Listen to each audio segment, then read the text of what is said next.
Okay, so one, thank you guys for taking the time this morning. I appreciate it.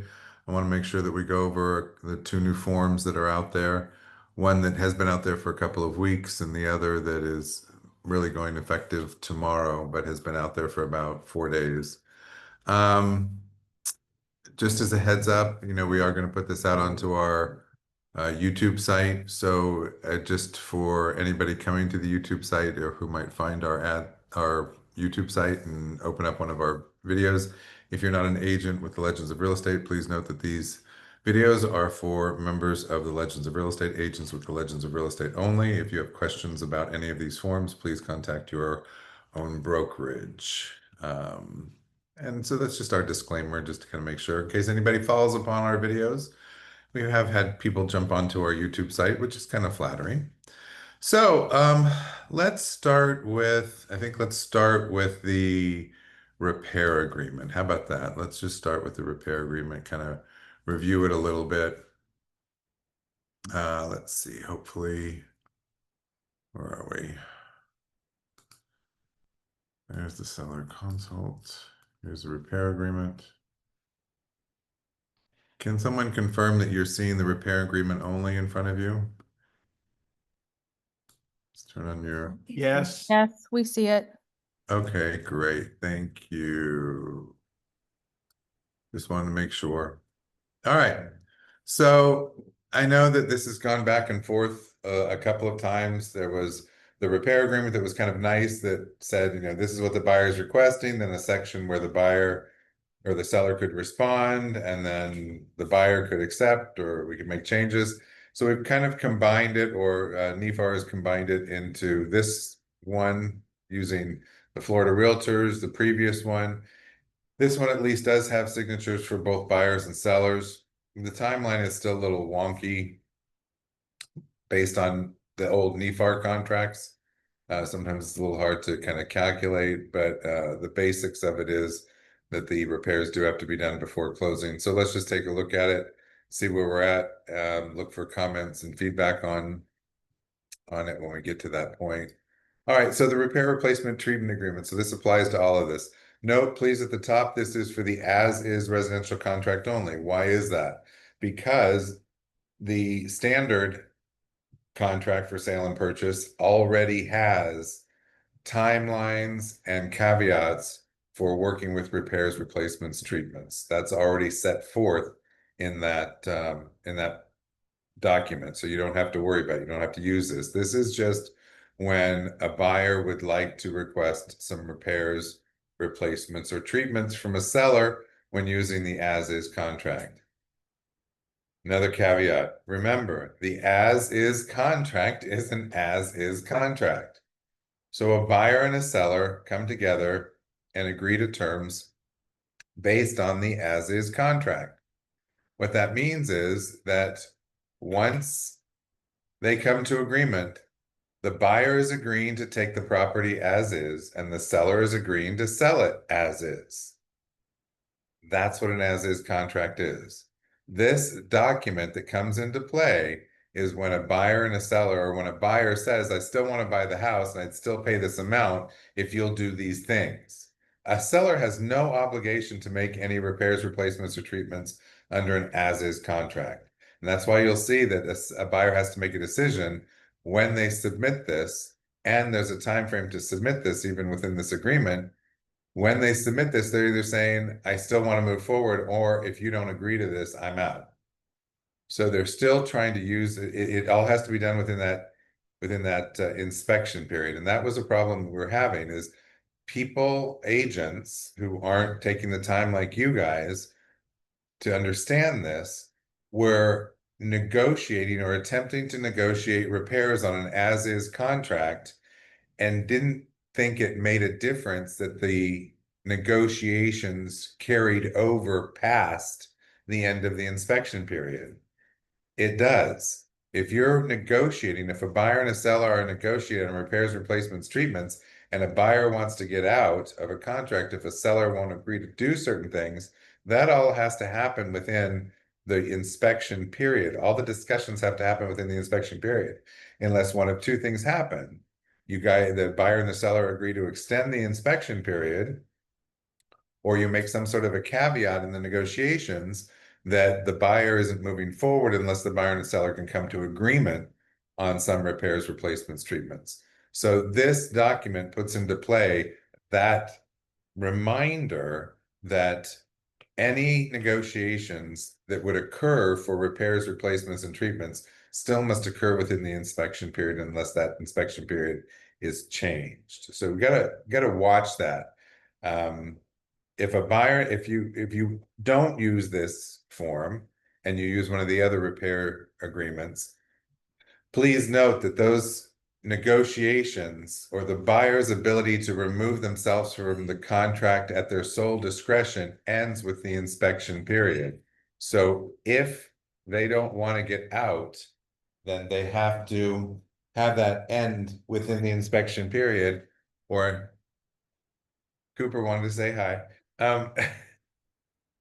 Or they can't get out after it. I mean, at the end, after the end of the inspection period, the seller can say, well, we haven't come to agreement. I agreed to sell it as is. You agreed to buy it as is. We have no agreement on anything else. So if you try to get out now, then you're in default. Don't keep your binder. I've had a lot of agents talk to me about binders recently, just because the market has shifted. Remember, binders are not required. Binders show a buyer's interest. Binders can be put in 1 or 2 or 3 different deposits.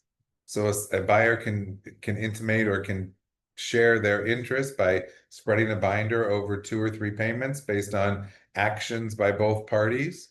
But remember, things are a lot more expensive now. So is the seller going to be okay, or is the investment strong enough from the buyer? Only the seller can make that decision with your counsel. So this is for the as-is residential contract. Any questions on that overview? The wording of the second part that you had said. The wording of the second part.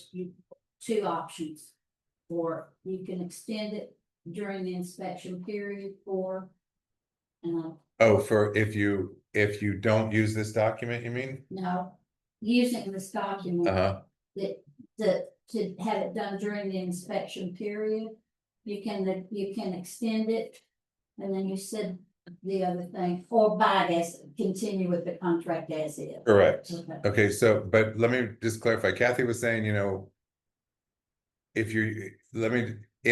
that's if you're not using this document. This document lays out a choice that the buyer has to make. If you don't use this document, the only way for a buyer to ensure that they can get out and get their binder back if the buyer and seller don't agree is to come to agreement during the inspection period, or extend the inspection period, or understand that if they don't come to agreement within the inspection period, then they are obligated to buy it as is, and the seller's not obligated to make any repairs. This form at least allows the buyer to say, if we can come to agreement, I'll either move forward. If we can't come to agreement, I want out, or I will still move forward. Okay. That's a good clarification, though, because this form is out there and we would prefer that you use this form. This is the form that will change in our packets to be there, but you don't all use packages. And sometimes when we're grabbing forms, we don't always grab, we sometimes don't realize which form we're grabbing, and we grab a form and just move forward. So it's a good distinction. Any other clarifications we want to make from anyone? Just chime in. It's okay. All right. So the repair replacement treatment agreement shall amend, supplement, and supersede. Because remember, whatever's added supersedes what's written. Where in conflict therewith the contract with the effective date of between the parties concerning the property, the buyer requests the seller make the following repairs, replacements, treatments at seller's expense prior to the closing date and within a certain number of days of the date of the seller's acceptance hereof. So the acceptance of these repairs, replacements, treatments, and the seller's receipt of the buyer's written confirmation of loan approval or waiver thereof. In other words, remember that currently the as-is contract, actually both contracts, say that the buyer has a certain number of days to get loan approval. If they don't notify the seller of either not getting loan approval or requesting an extension on loan approval, or there's an obligation to provide written confirmation of loan approval, if that's not done, then it's the confirmation of the loan approval or waiver thereof. In other words, that they're no longer going to be obligated to loan approval. So if they don't let us know in writing about their loan approval within 3 days the seller doesn't cancel the contract, because remember, if there's no confirmation or denial of loan approval within 3 days, the seller can cancel the contract, then that's considered a waiver of loan approval. The contract moves forward as if it were cash. So that's what they mean, the waiver thereof, if applicable. So now, so the section is smaller, so that's the only challenge here. I saw a hand go up. Jessica, go ahead. Could you repeat that last 2 sentences, please? I can try. It was So, about loan approval and the days and the right. buyer being able to get out of the contract. Okay, so if a buyer is using financing, both the as-is and the standard contract identify a loan approval period. We'll use an example, 30 days for loan approval. A buyer is obligated through their agent to notify the seller through their agent whether or not they have received loan approval within the timeline, in our example, 30 days. If a buyer doesn't receive loan approval by day 30, they are supposed to let the seller know. So if it's day 28 and they still haven't received loan approval, they have an obligation to tell you, their buyer's agent, I haven't received loan approval. You probably already know anyway. You have an obligation, you and the buyer have an obligation to tell the seller and the seller's agent that you don't have loan approval in writing. If the buyer doesn't let the seller know that they don't have loan approval by the 30th day and doesn't request some additional time to get loan approval by the 30th day, then there's a 3-day window that the seller can actually cancel the contract. I think that's line 105 or paragraph 8, top page 7 or 4 or something like that. Anyway, So the buyer would be in default. not at that point. If the seller chose to cancel the contract, the buyer is not in default. The contract would be canceled. The buyer should get their binder back. However, if the seller doesn't cancel it and the buyer has not let them know that they didn't get loan approval, then the contract reverts to a cash contract.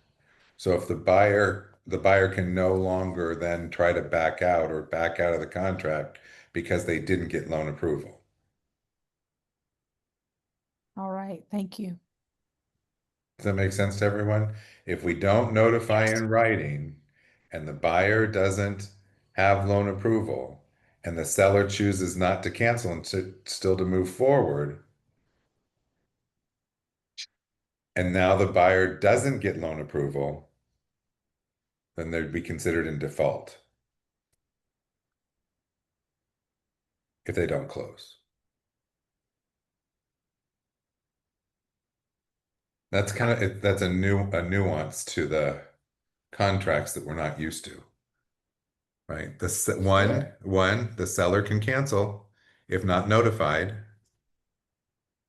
and 2, if the buyer doesn't notify and the seller accepts, continues to move forward, and now the buyer says, well, I didn't get loan approval and it was after the loan approval period, then technically the buyer's in default. Makes sense. Okay.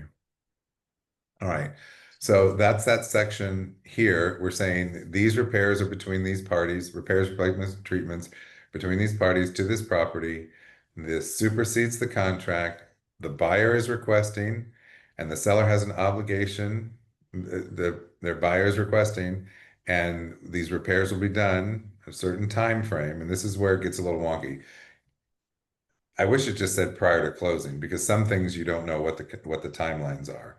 So if repairs are asked for, and you're supposed to do it within 10 days of agreeing to do these repairs and replacements, but you also are supposed to have received confirmation of the loan approval, those dates don't always correlate. And we know what happens is the seller will usually start with the repairs that they know will have to be done no matter what.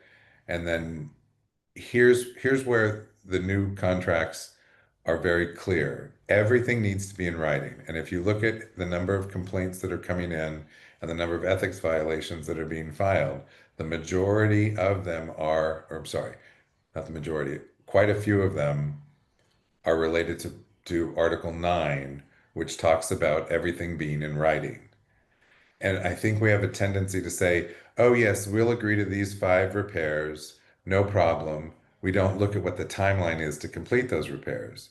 We don't communicate with the other side and say, okay, these are the 5 repairs. We haven't received your loan approval yet. We'll do these 3 repairs to have them completed within the 10-day window because they can be completed quickly and easily, and we know we're going to have to, but we are not going to finish these other repairs until we get your loan approval.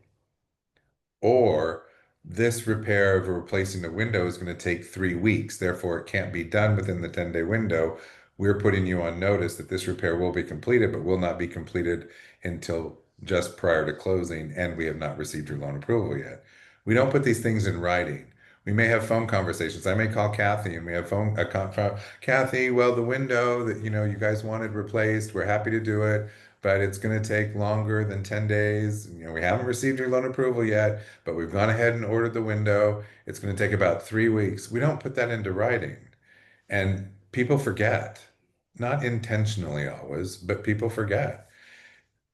The new contracts reiterate, I think it's 28 times it says in writing, in writing, in writing.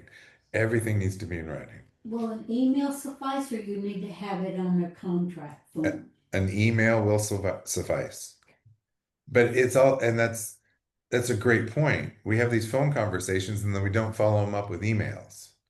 So there's miscommunication or misunderstanding. Just because we were talking and I was thinking about something else while you were talking, and you were thinking about something else while I was talking, and we think we heard the same thing, but then we don't. Then when we see it in writing, we're like, oh, wait a minute, I misunderstood that part. And we don't have an opportunity for the customer to review that and also be engaged in the conversation. So in writing is so important right now. It's just, well, it's always been important. We just kind of let it go. All right, so watch that timeline. This is not a lot of space. I know that if there's a summary of the repairs that are required or requested, and you want the seller to sign off on each or whatever, you maybe have to add a separate sheet of paper, and that's okay. You can identify that in this space. Should the seller agree to the buyer's requests and the terms and conditions hereof, the buyer is willing to continue with the contract and be responsible for any additional repairs, replacements, treatments required by, check only one box, required by the buyer or the buyer and the buyer's lender. How often do repairs get done? People do a walkthrough to check the repairs and they go, oh, well, I didn't see this or I didn't see that. The buyer would commit that these are the only repairs they're asking for, right? And that they would take on anything else that they find later. Or they're saying they will take on anything that they and their lender see later on. So if it's FHA, there's already a space, FHA or VA, there's already a space in that addendum that talks about what the maximum the seller will contribute. This should match that. So if you check buyer and buyer's lender, then remember the buyer is taking on that responsibility. If only buyer is selected, it is expressly agreed that, notwithstanding any other provisions of this agreement, the seller shall pay all lender required repairs, appraisal repairs, up to a certain amount. This is where it should match that VA FHA addendum. You have to put a number in there. If the cost of the appraisal repairs exceeds this amount, the seller must, within 3 days after receiving notice of excess cost, give buyer written notice of the seller's intention to pay some, all, or none of the excess amount. So again, what are we talking about? We're talking about appraisal repairs. This document lines out repairs, replacements, treatments, lets us know whether it's the buyer or whether the buyer is taking on the responsibility or the buyer and the buyer's lender. And now what's happening with those appraisal repairs. All, or none of the excess amount. If the seller elects to pay less than the full amount of the excess cost, the buyer may elect to pay the balance or cancel the contract without penalty of forfeiture. The buyer's election must be in writing and be provided to the seller within 3 days after receiving written notice of the seller's election. Okay, so here's where we're going to run into timeline challenges. If we look at the default inspection period, it's 15 days, right? But now we're talking about appraisal repairs. We don't know that the appraisal is going to get done within the first 15 days. So the only thing that we need to focus on with this document and an agreement between the buyer and the seller is what is there that the buyer is asking for now. The appraisal repairs are going to come once the appraisal comes in, and this even outlines how those repairs are going to be identified. Why? Because technically the contract is an as-is contract. And unless you use the FHA or VA addendum, there is no reference to any other repairs. So in the as-is contract, even with appraisal repairs, the buyer would be responsible for those because it's an as-is contract. So this then brings in those appraisal repairs and puts responsibility on how those repairs will be dealt with. Does that make sense? This is why it should mirror the amount here should mirror the amount in FHA VA if your buyer is using FHA VA, or what this does is place a responsibility on the seller with a conventional buyer to make some appraisal repairs.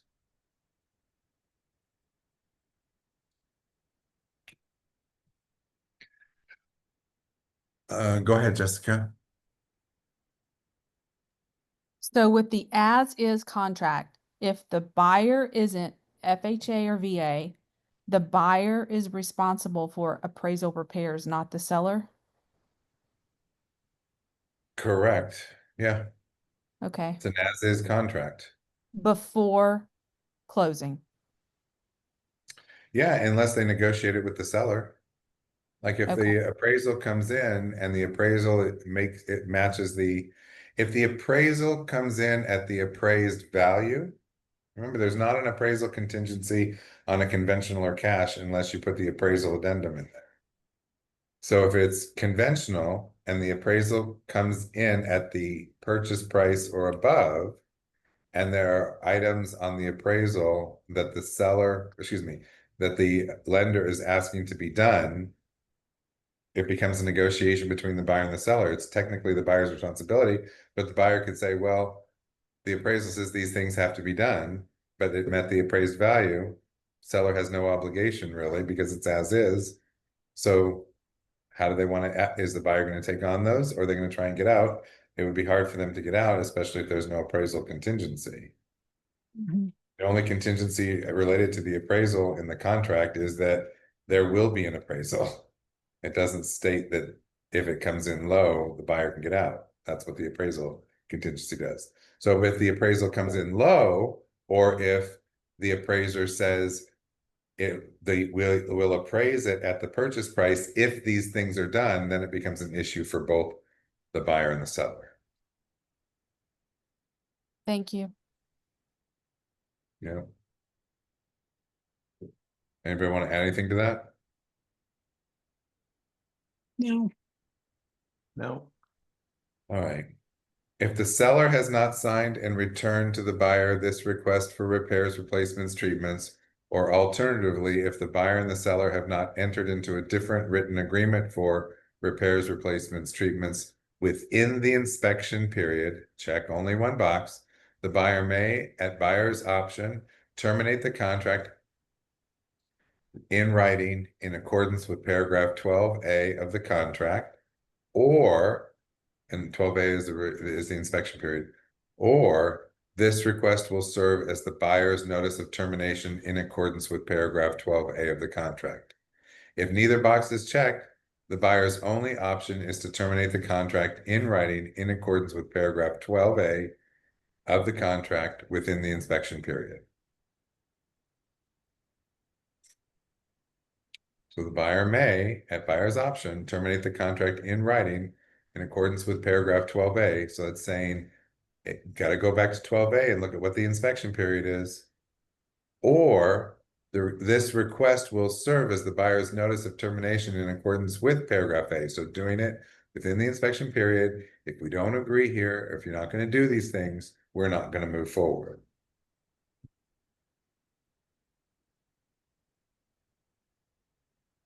And if neither box is checked, then they have to cancel within the inspection period in order to get their binder back. If neither box is checked. If neither box is checked.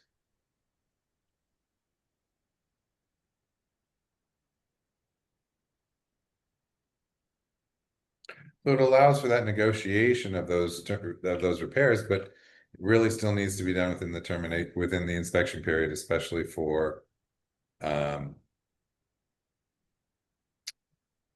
within the inspection period, especially for the buyer to be able to get out without losing their binder. And remember, it's as is, so a seller can still say, I'm not doing anything. I accepted an as is contract. I don't want to do anything. I gave you the price. And then both buyer and seller do have to execute this, which is one of the things that was a question on a couple of the other repair replacement agreements, where it's just a buyer making a request.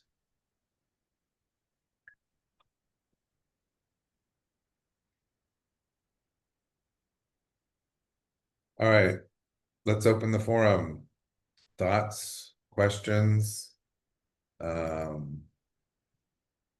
things you want to bring up? I am glad that they have this form now. Just Yeah, I just think putting it's that out there. I think it's a good middle ground between all of the varieties that were out there. And personally, I like the one that NEFAR had before we switched over to Florida Realtor contracts. Me too. Yeah, you too, Christine. Yeah. Yeah. But this seems like almost a happy medium. Mhm. Pretty much At least it's something. I agree. Yeah, at least it's something. And Kathy's right. At least it spells it out. It says, look, here's the deal. Yeah. Trying to get this done within this inspection period, but we have to know what the inspection periods are. We still have a lot of agents who think, not you, but we still have a lot of agents who think that the inspection period is 10 days and there's still a 7-day window to negotiate repairs. There's not. No. The as is and the standard inspection periods are the inspection periods for everything. Sorry. Yeah. I take that back. On the standard, it does allow for an additional number of days to negotiate repairs. In the as is, that's it. It's your 15 days, 10 days, 5 days, 2 days, 0 days, 1 day, whatever you put in there, whatever the buyer wants, that's what goes in there. And that's the time frame the buyer has to make a decision. We had a buyer back out yesterday because they wanted a 10-day inspection period. The seller wanted 5, and the buyer was like, no, I can't get everything done in 5 days to determine whether or not I want to buy this house. So I'm not gonna move forward. Mhm. So, and I get it from the seller side too. Maybe an as-is contract, but I'm taking my house off the market for 5 days, 10 days, 15 days, 3 days, whatever it happens to be. I'm taking my house off the market to let you take a look at it, and you can walk away whatever, however you want. So, anything, y'all? No, Try. Go ahead, Christine. I just said nope. Okay, thank you. Thank you for the feedback. No. I know it's tough sometimes when we're online, but please read it over. If you feel like I've misstated something or something is confusing and you don't feel like reaching out or opening up here, please just reach out via email or give me a call. Again, this lays out what you're asking for. If you need to use a separate piece of paper, do it. Be clear. Please try and make sure everything's in writing. Even after phone calls, please try to follow up with some sort of an email. We've broken out repairs, replacements, treatments from other appraisal repairs. So take a look, and this even does provide, there was some question because some people were putting the repair agreements and adding the cancellation agreement to it. This allows you to kind of tell them right up front what your intentions are, what the buyer's intentions are. Okay. Clark, there is a question. Can you scroll back down to that last checkbox where it says this request will serve as a buyer's notice of termination? So this form could be used if the buyer wanted to terminate the contract at this point? This form is the notice of termination. You would still need a cancellation agreement to make sure that everyone understands what's happening with the binder. Okay, thank you. Yeah. It's a good question. Yeah. It was a good question. Yeah. Diane, you came off mute for a second. Yeah, Did you? I love that they did this. I used to actually submit both of them and just say, Yeah. okay, if you don't agree to these repairs, we are terminating. And so, and then give them both, just let them decide, because my buyers weren't going to move forward without the repairs. So it's nice Mhm. that Right. this is easier. Yeah, it is. But you still need to follow up with that termination cancellation to make sure that everybody's clear on not only have we agreed to terminate, but this is how we agree that the binder will be distributed. Of course, as you know, Yeah, I'm becoming true. really familiar with cancellations. Yeah. Okay. All right. Well, if we're good there, I think I'll move over to the other one, which is the seller controlled marketing disclosure. And that is somewhere here. All right. Hopefully what you're seeing now is the seller controlled marketing disclosure. Yes. Kathy's seen me do all sorts of fun things over here. You go back up to the top. All right. So, good things, you don't have to worry about two forms anymore. Which form am I going to use? Challenging, we used to use seller waiver and then coming soon. Doesn't work that way anymore. You're either doing coming soon or you're doing seller waiver. Either or. What is this in response to? It's in response to the delayed marketing directive that came from NAR that is requiring that all MLSs have something like this or something that allows a seller to choose. And it protects also clear cooperation. So I'm sure everybody's been reading about clear cooperation, and just in case so we're all on the same page, so to eliminate any confusion, clear cooperation is the rule that NAR has that says when we as agents take a listing from the effective date, which is the date that an individual signs the listing agreement, we as agents have a responsibility to put it into our MLSs within 24 hours. Yeah. So there's there's a couple of brokerages out there, a couple people who are saying, you know, look, that's not fair, that's not right, that doesn't make sense. We want to give our sellers the opportunity to test a market and see what it's all about. And this, you know, we don't want we don't want to be obligated to share our listings. And of course, there's discussions about, well, if you don't share your listings, how does that impact the market? Is it fair to a seller? Does a seller end up potentially accepting less than they could potentially get on a property? But clear cooperation was upheld. And so this is a piece that has funneled down. We were very fortunate. We had at Real MLS, we were given the opportunity for both of these long before this discussion took place. So fortunately, you guys aren't having to acclimate to two new processes.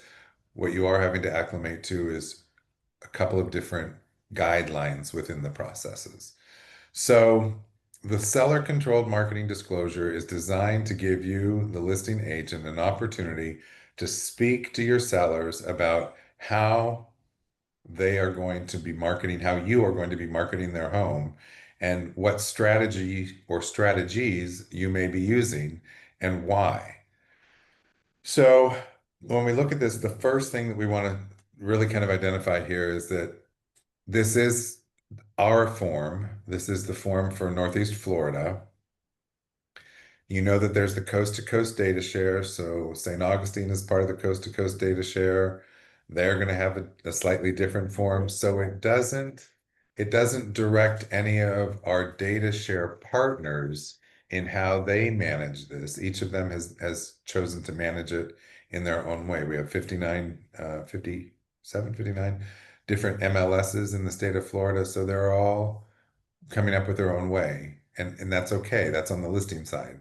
Even our data share partners, you know, when the listing gets in, MLS follow the same guidelines the rest of the way through. It's just how and when it gets into MLS. All right, so important, please read. If the seller chooses to enter the listing as active in the MLS within 3 days of the effective listing date, which is the date of signature, the disclosure is unnecessary. So if you are working with a seller and they sign today and you're going to have that in MLS before Friday, yeah, 3 days, Tuesday, Wednesday, Thursday, Friday, then you don't need you don't need this. You don't need coming soon. You don't need seller waiver. If you're going to be in by Friday, you're good. You're covered, right? This will still be in all of our listing packets, just like the seller waiver was. And this will be there. You just have to know with your seller.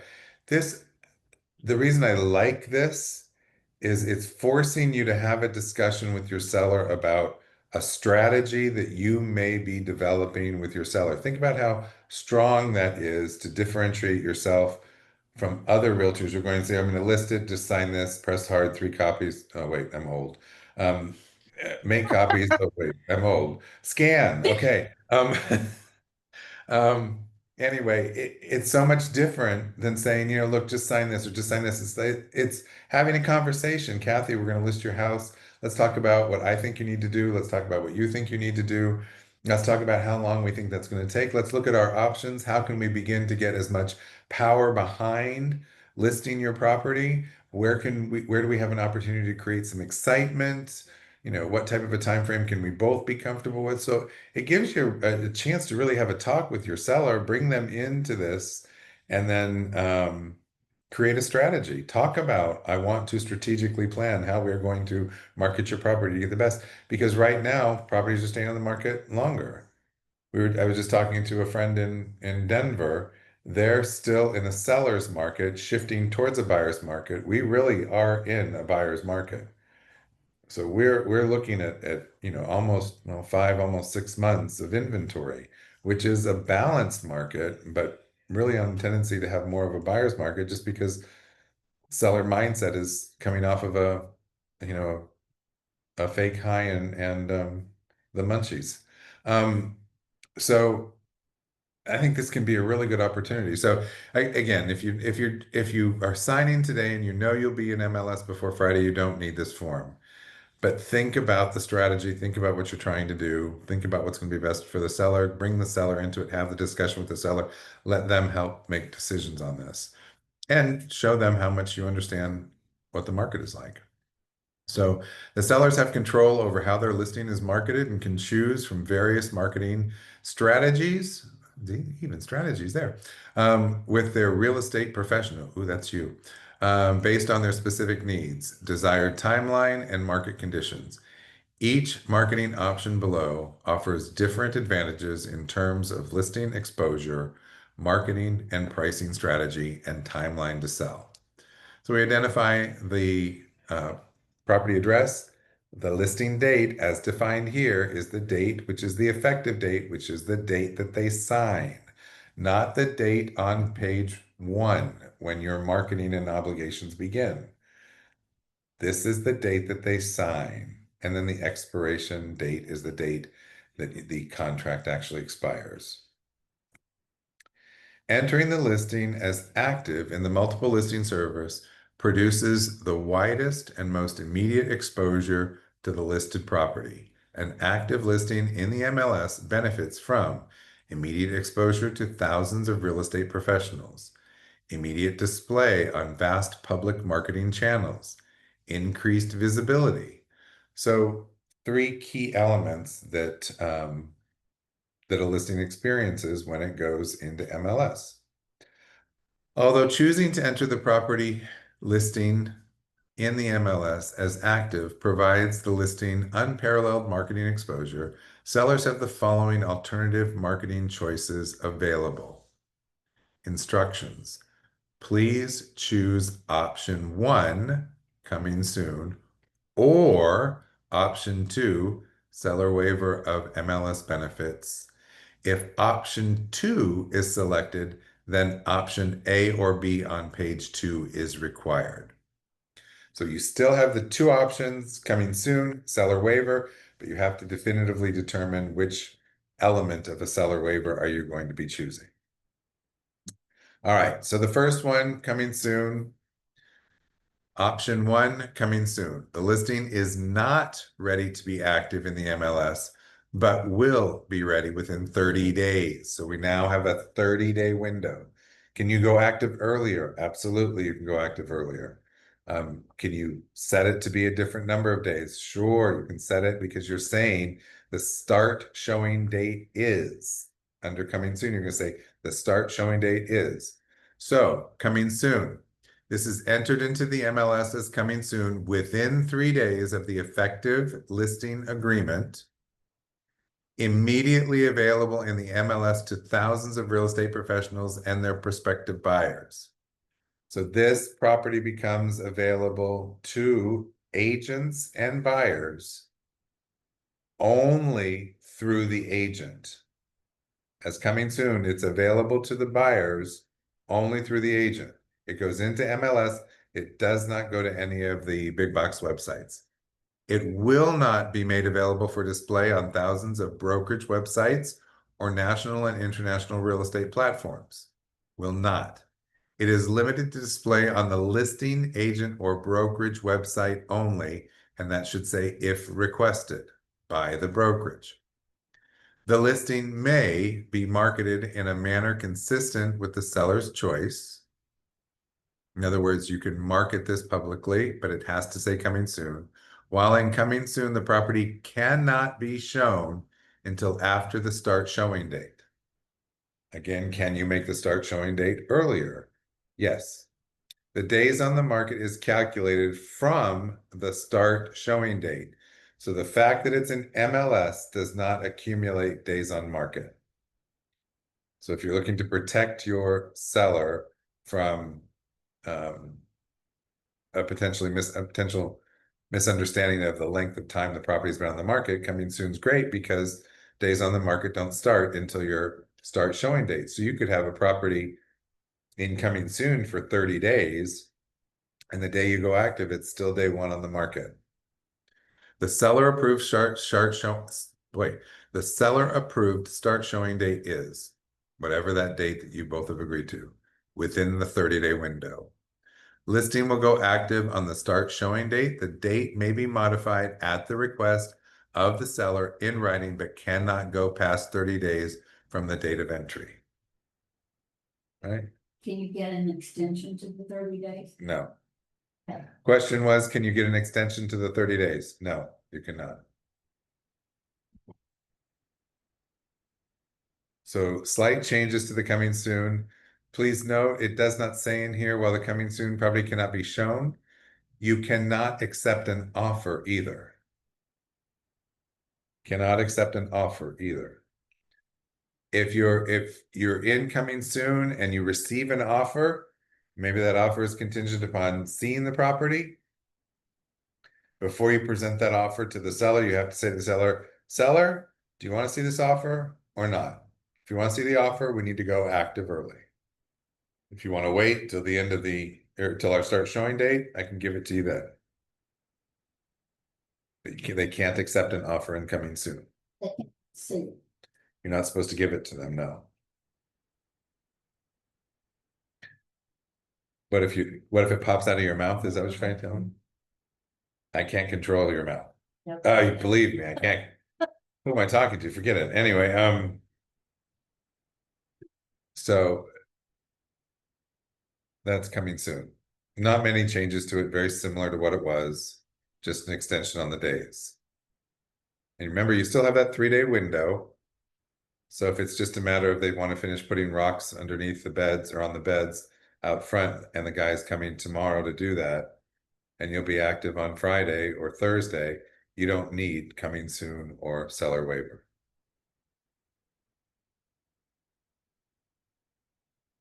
Questions on that? No questions, but I really like this. Good. I do have questions. Yeah, go Gina.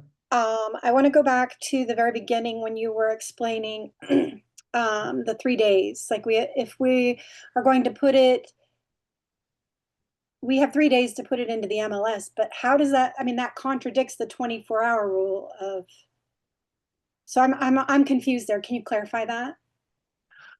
Sure. Clear Cooperation says it needs to be in within 24 hours. Our MLS rule is saying it needs to be in. Clear Cooperation is still that we want everybody to have a fair opportunity to show the property, but our MLS has set 3 days. From the date that they sign, you have 3 days to get that in, as long as you're still willing to have the property shown. So they've extended it to 3 days from the 1 day. Okay. You're still okay. Okay. And then my second question, because this has always been confusing for me, is the listing date, expiration date. So this isn't the listing date on the exclusive listing agreement. It's the date they signed this document. Is that correct? No, I'm sorry for the confusion. The effective date as defined here is the listing date. The effective date is the date that they sign the listing agreement.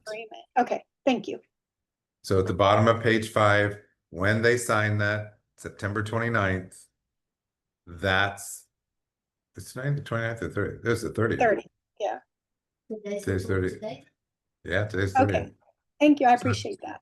That's the effective date. Even if at the top on page 1, you wrote October 2nd. October 2nd would relate to when all of our responsibilities start, the marketing starts, and that everything needs to end on whatever termination date you've put in there. And that would be the expiration date here.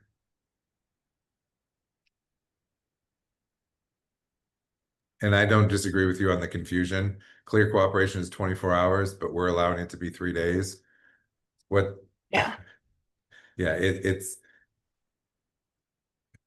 our MLS has said, look, as long as you get it within 3 days, we're expanding what Clear Cooperation has said to 72 hours versus 24. Is really what they're saying. So Clark, no matter what, if you have an active listing or a listing that's going to go into coming soon, you've got 3 days to get your listing, whether it's active or coming soon, up and running in the MLS, correct? It's going to be active, fully there in 3 days, up to 3 days. Coming soon, you have 3 days to put it into coming soon, correct? Yeah, except in your first example where you're going active, Mm-hmm. you wouldn't need this form. Correct. If you're going to, if I'm sitting with you, Jessica, today as my seller, and you sign our listing agreement today, September 30th, Mhm. and I'm going to put it in, you say, look, the guy's coming to do rocks in the front beds tomorrow. I could say, that's okay. That's all right. Let me go ahead and get it all ready, and we'll go active on Thursday. Okay, great. I don't need this form. I don't need this form.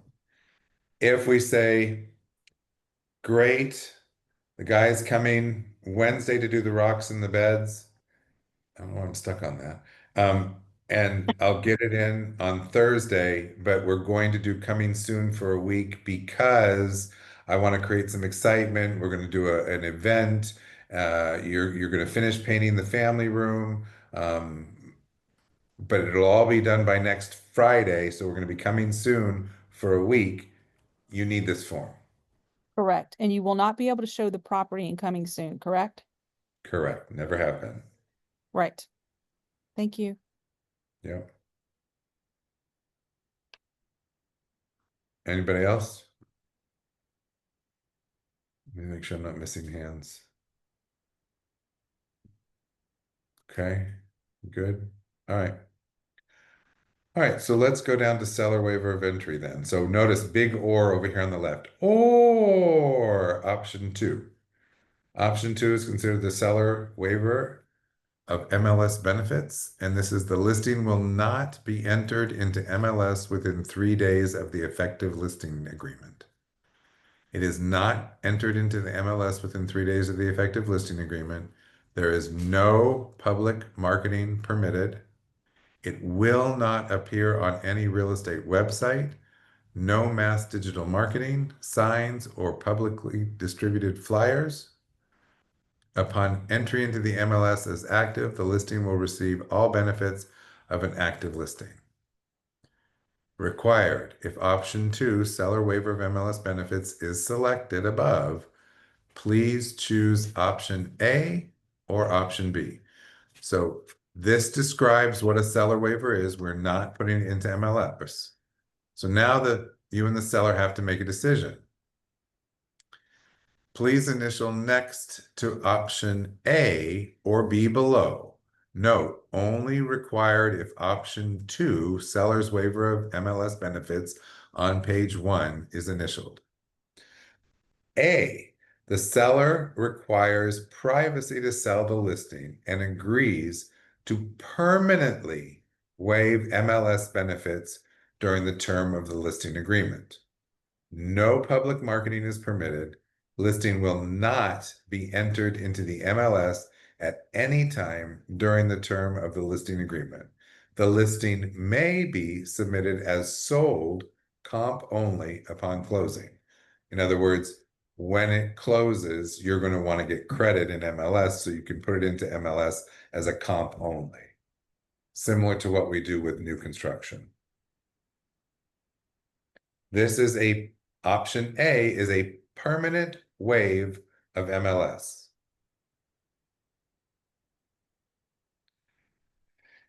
Here's the challenge.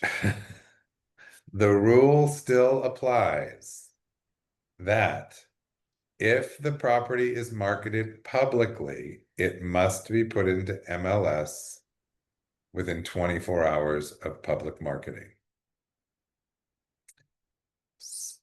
Also,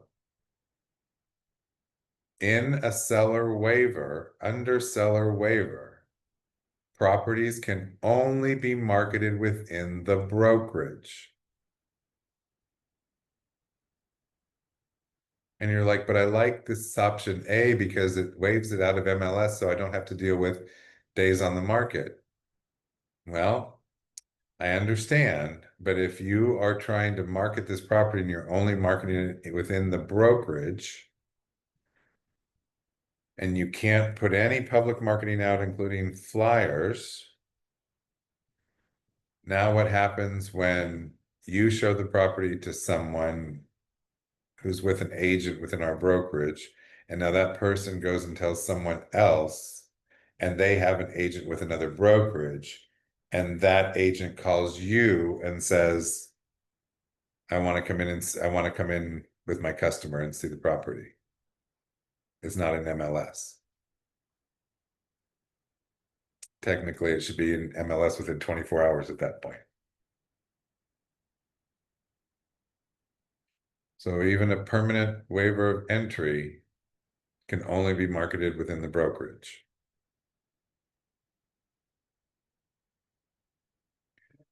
So option 2 is that the seller needs to prepare the listing and agrees to temporarily waive MLS benefits.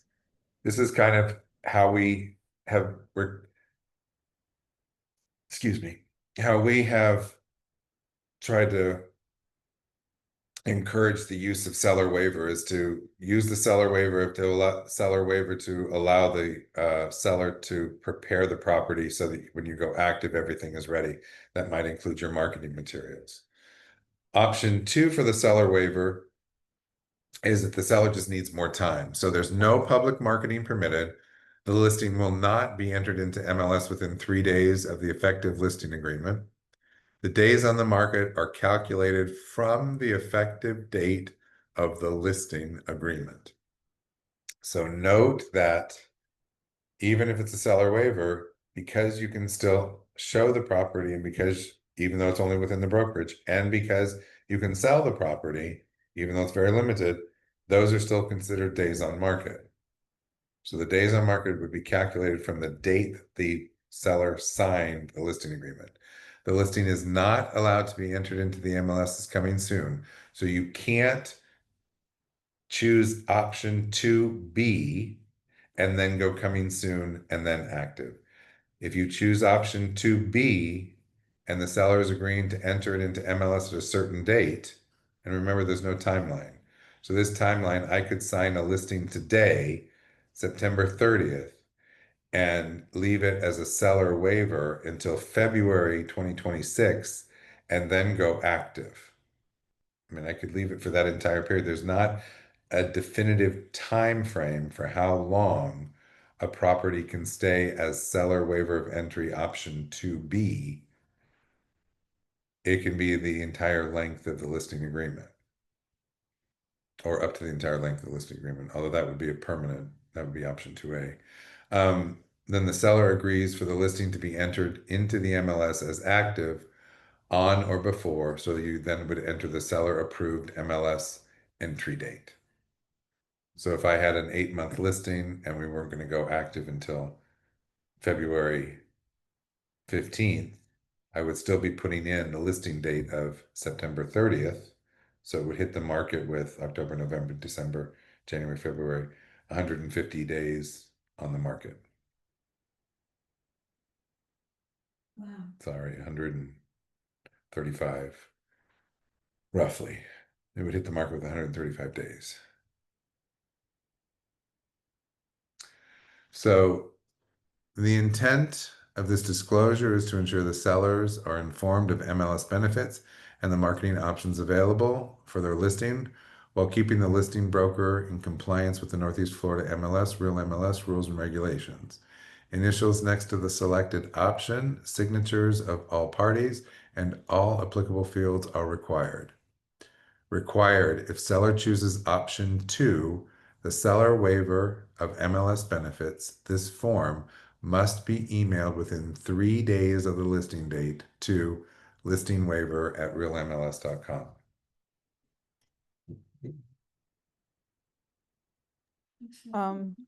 What now?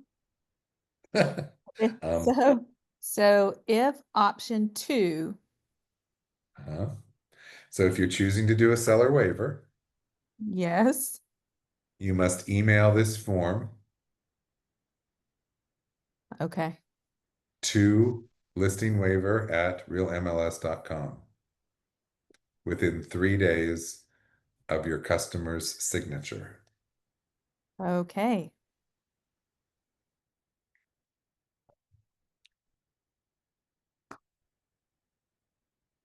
Make sense? Yes, it does. So that's why they have created an entire an entire new person at Real MLS to manage all these. And that's the listing waiver person. Yes, that's Seeing a lot of important this? piece of information. Yeah, yeah, it is. I'm Are you sorry. seeing a lot of this? People using this form? Well, this just came out. Well, but the waiver of entry, do you see a lot of? The Oh, question you mean is, waiver of entry, that's the one I'm asking, really. I have not seen a permanent waiver of entry. That's, I take that back. Yes, there was a police officer that did not want his property in MLS, so it had to be, we kept it under a waiver, seller waiver. But the problem is that we ended up having to put it into MLS as active because in his neighborhood, other people found out that he wanted to sell and they weren't using someone from our brokerage. So then we had realtors contacting us, contacting the listing agent. But I would like to say something. Kathy, I've used the seller waiver of entry many of times, so this is important information here. Yeah, what's good is that the Different. majority of you have been using the seller waiver of entry in some way, shape, or form, usually because you'll lock up the listing, which is fabulous, but your seller's not ready or you're not ready with your marketing. So you'll use this for that. And it can still be done that way. Option 2B is specifically that. That allows you to get your marketing materials ready, it allows the seller to do the last things that they need to do, and still allows you to lock up the listing. And in writing, the seller agrees when it's going into MLS, so they know how much time they have left. Yeah. And it doesn't get you into trouble by trying to do a seller waiver and then a coming soon and then a, whatever else it happens to be. That's the only thing though I did kind of like is that with the seller previously you could say, I'm going to keep it in a seller waiver for this amount of time, and then we're going to do coming soon to give it a little taste on the market. And then we're going to jump out there. So, Okay. yeah. So that's the only thing. Let's jump over to the summary to see if maybe that'll answer any questions or facilitate in the discussion of any questions. I'm sorry, I missed. Yay, 30 days, Jessica said, and me too from Val. Okay, good.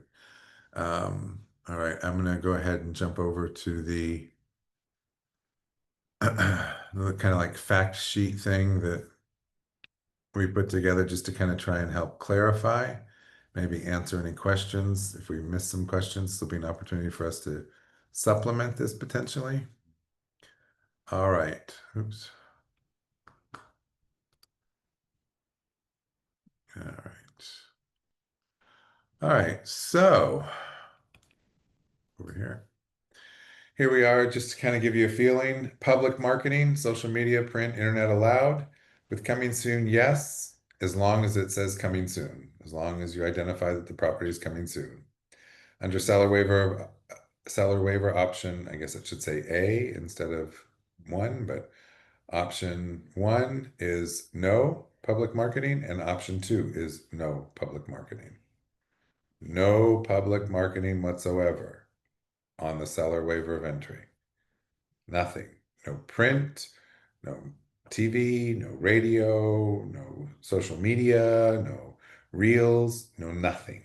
No social media, no public marketing. And can you use our private Facebook page? Yes, because we do a pretty good job of making sure that only agents that are active with us are there. But we're probably gonna have to start watching that too, just because other people can find it somehow. I don't know how, but anyway. Is the property available in MLS? With coming soon, yes, and it can be shared with buyers. So a coming soon listing will go to buyers as long as it comes through you. What's that mean? That means that any buyer that you're working with will get information about a property ahead of it hitting MLS because they're working with you. And no, it will not be in MLS when it's publicly excluded on option A. And yes, upon the active date, it becomes it goes into MLS on option B. But remember, it also goes in the active date. The active date would also reflect the effective date, which means it'll go in with days on the market. Which is the next one, days on the market for coming soon. They start with the start showing date. With permanent, if you end up going into MLS, or the days that are calculated when you put the listing in as a comp, would start with the effective date, which is the signature date, and the same goes for option B. The maximum time in this status, in other words, the maximum time that a property can remain as coming soon is 30 days. The maximum time that a property can be permanently out of MLS is permanent or within 1 business day of public marketing. So it can remain, that property under option A can remain out of MLS permanently, but if it hits public marketing, then it has to go into MLS within 1 business day. And I keep saying within 24 hours. I need to change my verbiage, because 24 hours on a Friday is different from 1 business day. And the rule is 1 business day. So if it were Friday that it went public, you would have to have it in by Monday. Until the MLS entry date. So on option 2B, it's whatever date it can remain in seller waiver of entry and then go active in MLS based on the date that you and the seller agree to. Will it be displayed on the brokerage website? Yes, for coming soon, if it is requested by the broker. Remember, with coming soon, the listings are not sent out through the IDX feed and are not displayed on VOWs or virtual office websites which are attached to a brokerage.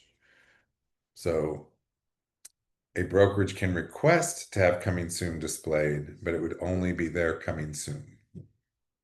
So we do not do that. Displayed on brokerage websites, no for option 2A and no for option 2B. Is it sent to other websites? Coming soon and the seller waiver, both options, none are sent out to other websites. What forms are needed to make this happen? If I'm using coming soon, the listing agreement and the seller controlled marketing disclosure. Obviously, these are the forms that are required to get to coming soon. Please remember to use all other forms that are necessary based on the property itself. So if it were pre-1978, it still would need the lead-based paint disclosure, all those others. These are just the forms that are required in order to get it to the status that you're looking for. That's one of the status options that we're looking at, which would be coming soon, seller waiver option A or seller waiver option B. The listing agreement, the seller controlled marketing disclosure, and the listing agreement, seller controlled marketing disclosure, same across the board. The seller controlled marketing disclosure must be submitted to MLS. No on coming soon, yes on both seller waivers. And that's that email address that was listed there. Property status progression. In other words, how can I use these in strategic marketing? It goes coming soon to active for coming soon. Permanent removal from MLS. There is no property status because it's not permitted in MLS. If it's seller waiver to seller waiver, but then you're going into MLS, it just goes seller waiver to active. So there's no longer the progression coming seller waiver coming soon active. It's only either coming soon and active or seller waiver to active. What can I do with coming soon? You can publicly market it as coming soon with a seller waiver, marketing only within the brokerage. And then with the seller waiver, the start active date or with the start showing date, you can do marketing within the brokerage only until the active date, and then you can do public marketing. What can't I do? You can't show the property, present offers, or accept offers while in coming soon. What can't I do under option 2A is you cannot market the public you can't market the property publicly. And prior to the start showing date, you cannot market the property publicly.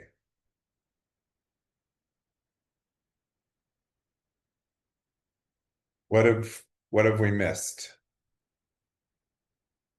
in the summary, or where do we need clarification in the form? Thank you.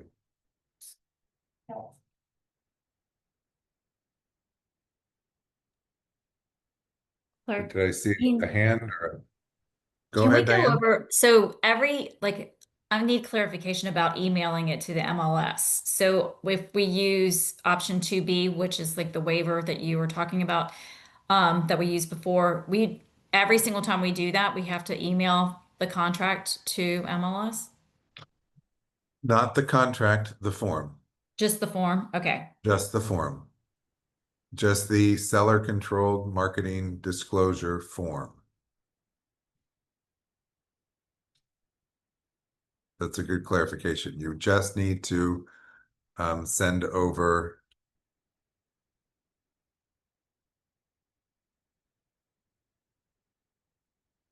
this form.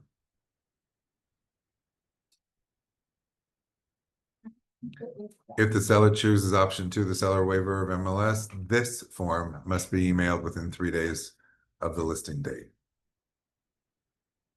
I'm sorry, what'd you forget? Okay. Clark, with Yes. coming soon, because I've used it many times, that does show up in the MLS as a coming soon in the MLS. Correct. There's a status that says, coming soon. And I just read the chat. Someone asked if we could put a yard sign in for coming soon that says yard sign coming soon with a rider. Is that not permissible or permissible? Absolutely you can. Okay. So that would, let me go back. See, thanks for pointing that out. So yes, K, public marketing means no for sale sign on the property or anything else. Correct. No public marketing for seller waiver would mean no signs, no flyers, no brochures, none of that. You are correct. Can coming soon have a for sale sign on the property? Yes, as long as the sign says coming soon or there's a rider that's placed on there that says coming soon. Thank you for clarifying. Yeah, thanks for pointing me to the chat. Welcome.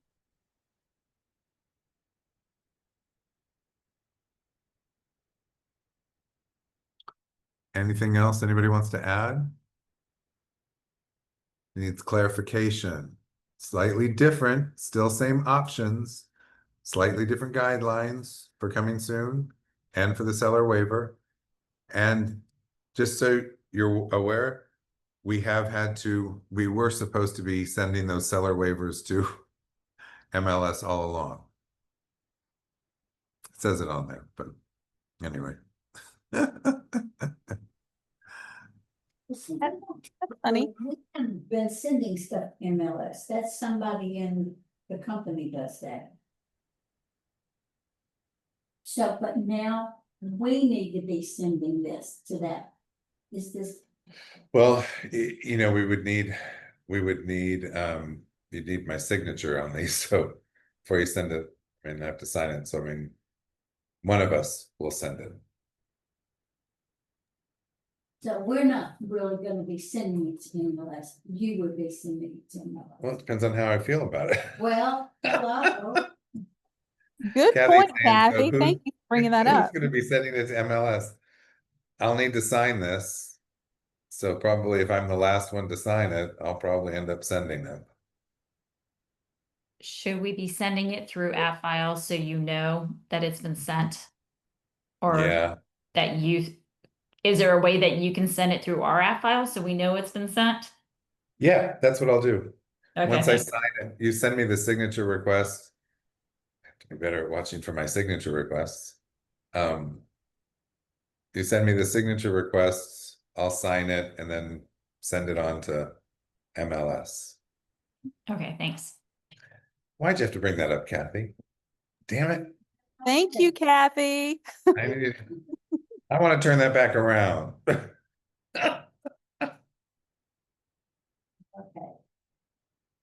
So cancel that. So email Nan, this Kathy one, just this can't, one. Kathy just wrote down, Clark will send. I'm canceling email this form. Anyway. Yeah, send the signature request and then I'll just forward it to them. If you're using this.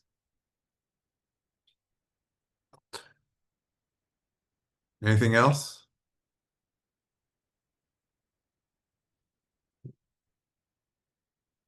You mean, I'm gonna give you back 45 minutes of your life? 43 minutes of your life? Good.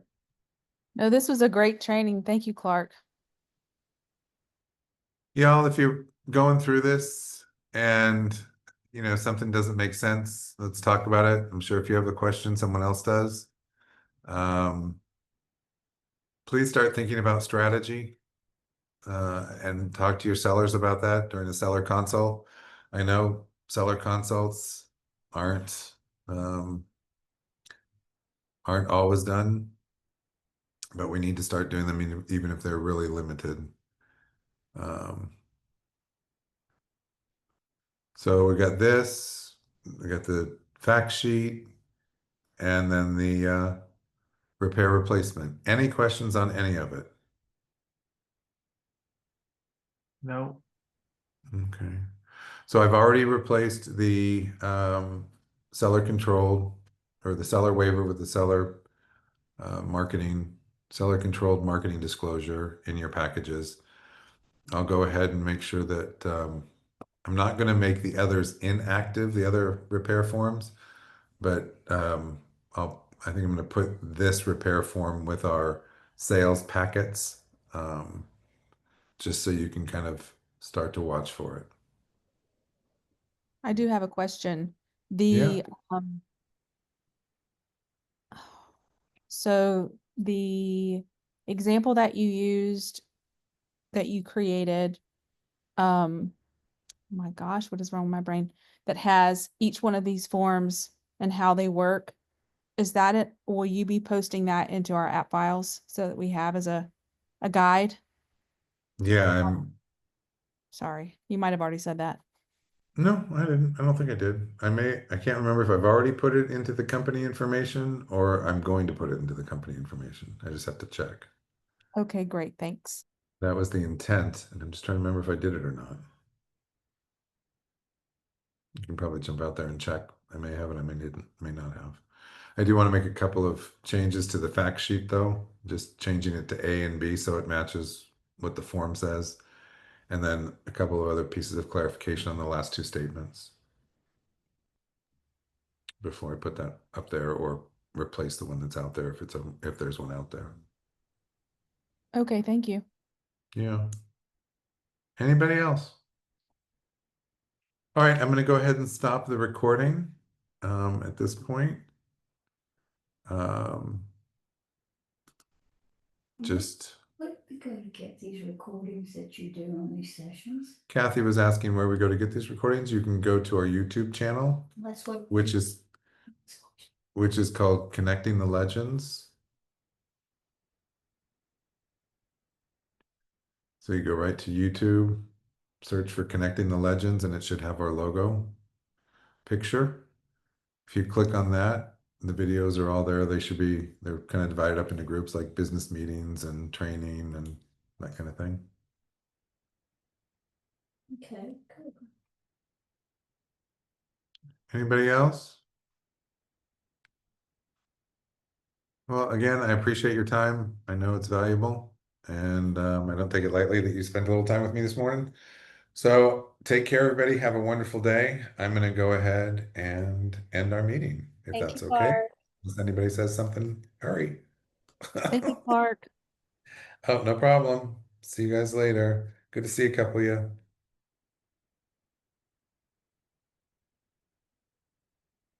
Well,